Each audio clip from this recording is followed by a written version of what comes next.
Question number 6 को देखो जरा। इन्हीं दोनों से आप यहाँ पे कोरिलेट करते हुए चलेंगे। आप देखो, आपको क्या दे रखा है क्वेश्चन के अंदर? सरप्लस दे रखा है या प्रॉफिट दे रखा है? किससे स्टार्ट करोगे क्वेश्चन? सरप्लस दे रखा है ना। बस ऐसे ही आप हर क्वेश्चन के अंदर आइडेंटिफाई कर लोगे कि आपको ये वाला पैरामीटर वो करना है, फॉलो करना है, ये करना है। ठीक है, क्वेश्चन के अंदर यूजुअली सरप्लस मिलेगा क्योंकि डिविडेंड की कैलकुलेशन यहाँ पे आपको करनी ही करनी है। फाइन, बट इन केस अगर नेट प्रॉफिट रहे तो उस टाइम पे ये वाला अकाउंट रहेगा। चलिए आप देखो क्वेश्चन नंबर 6 किस तरह से कैलकुलेट कर रहे हैं। यहाँ पे आपको देखो 2 इयर्स की वैल्यू दे रखी है बेटा, हाँ जी, 2 इयर्स की वैल्यू आपको दे रखी है 2022 एंड 23। डन। अब यहाँ पे आपको दोनों साल के ईयर जो भी वैल्यूज दे रखी है उनसे कंपेयर करके ये डिसाइड करना होता है कि कैश का इनफ्लो हुआ है या नहीं हुआ है, आउटफ्लो हुआ है या नहीं हुआ है, ये आपको डिसाइड करना होता है। ठीक है, उस फ्लो को हम यहाँ पे रिकॉर्ड करेंगे। तो सबसे पहले देखो हमें क्या वैल्यू चाहिए, हमें सरप्लस चाहिए। सरप्लस से स्टार्ट करेंगे हम। तो सरप्लस की वैल्यू बता दो जरा कितनी रहेगी। सरप्लस के नाम पे कितना फ्लो हुआ है इस फाइनेंशियल ईयर में? पहले कितना सरप्लस था? पहले था 4 लाख रुपए का। और इस साल कितना रिकॉर्ड हो रहा है सरप्लस? 20,000। तो कितने का चेंज आया? तो इस साल में कितना सरप्लस आया आपके पास? कितना कैश इनफ्लो हुआ? 320 का। राइट, तो 320 का इस साल आपके पास सरप्लस के नाम पे कैश का इनफ्लो हुआ है। क्लियर हो गया?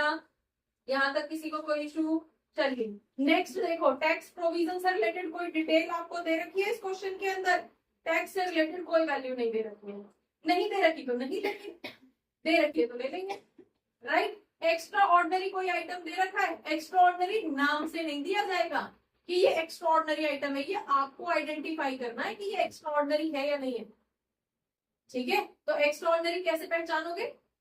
वही चीज है, आग लग गई, इंश्योरेंस मिल गया, आपका जो एम्प्लॉय प्रोविडेंट फंड देना पड़ गया अचानक से। ठीक है, एम्प्लॉयज को रिटायरमेंट देनी पड़ गई, देन कंपनी ने अपने शेयर बाय बैक कर लिए। तो इस तरह की जो एक्टिविटी जो रूटीन में नहीं होती, वंस अ व्हाइल कभी हो गई और उसकी वजह से कैश पे इम्पैक्ट आ गया, तो ऐसी एक्टिविटीज को एक्स्ट्राऑर्डिनरी आइटम कहते हैं। तो वो तो है नहीं यहाँ पे कुछ।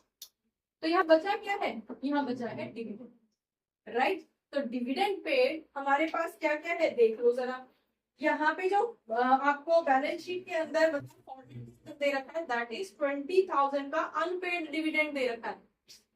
तो बेटा जब अनपेड है तो कैश तो गया नहीं, इसकी वजह से तो नहीं रिकॉर्ड करेंगे। राइट, दूसरी तरफ एडिशनल इंफॉर्मेशन पे आ जाओ। Proposed dividend on equity share. Equity share पे प्रपोज्ड डिविडेंड है और वो दोनों सालों का प्रपोज्ड है, पिछले साल का भी और इस साल का भी। पिछले साल का प्रपोज था 160 और इस साल का प्रपोज डिविडेंड है 2 लाख। तो प्रपोज का मतलब क्या है?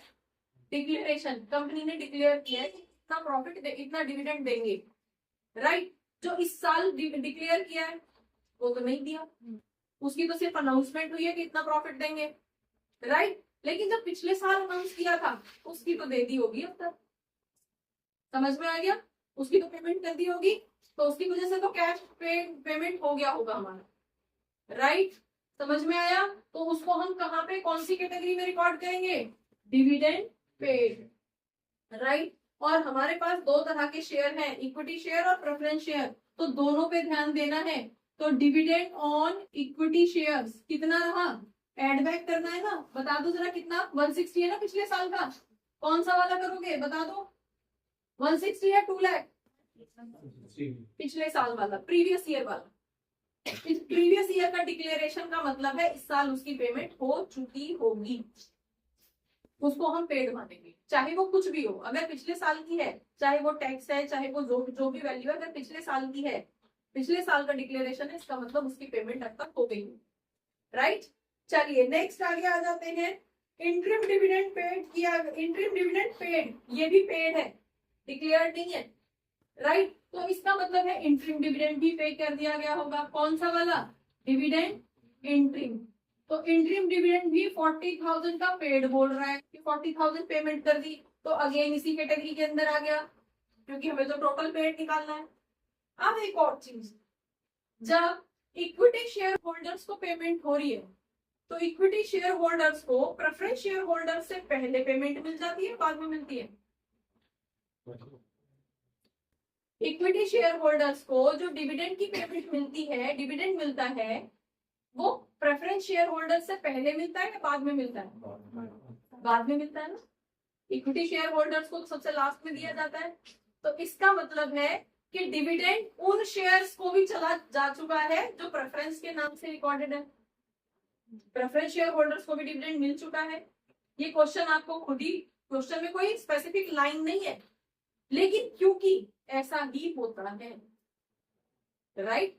जैसे हमने प्रॉफिट आफ्टर टैक्स दे रखा था, तो हमने खुद ही ये मान लिया था कि अगर आफ्टर टैक्स की वैल्यू दे रखी है, इसका मतलब है टैक्स भी माइनस हो चुका है इसमें से और इंटरेस्ट भी माइनस हो चुका है, राइट? तो सिमिलरली अगर डिविडेंड दिया जा रहा है इक्विटी शेयर होल्डर्स को, तो इसका मतलब है ये सेल्फ अज्यूम्ड है कि प्रेफरेंस शेयर होल्डर्स को भी डिविडेंड दिया होगा, उनको देने के बाद ही इक्विटी शेयर होल्डर्स को दिया होगा, राइट? और कंपनी कह रही है कि इक्विटी शेयर होल्डर्स को दिया है, इसका मतलब है कि प्रेफरेंस शेयर होल्डर्स को भी पक्का दिया होगा।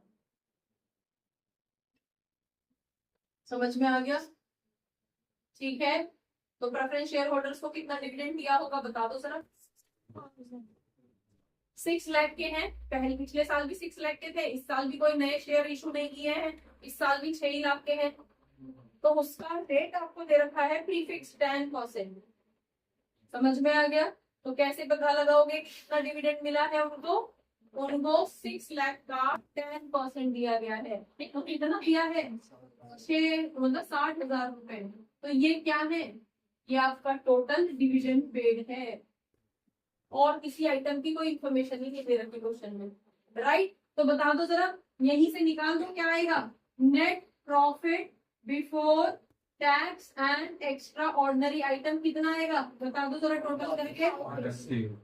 हाँ जी, 5,80,000 would be your net profit before tax and extra ordinary item. बस ये।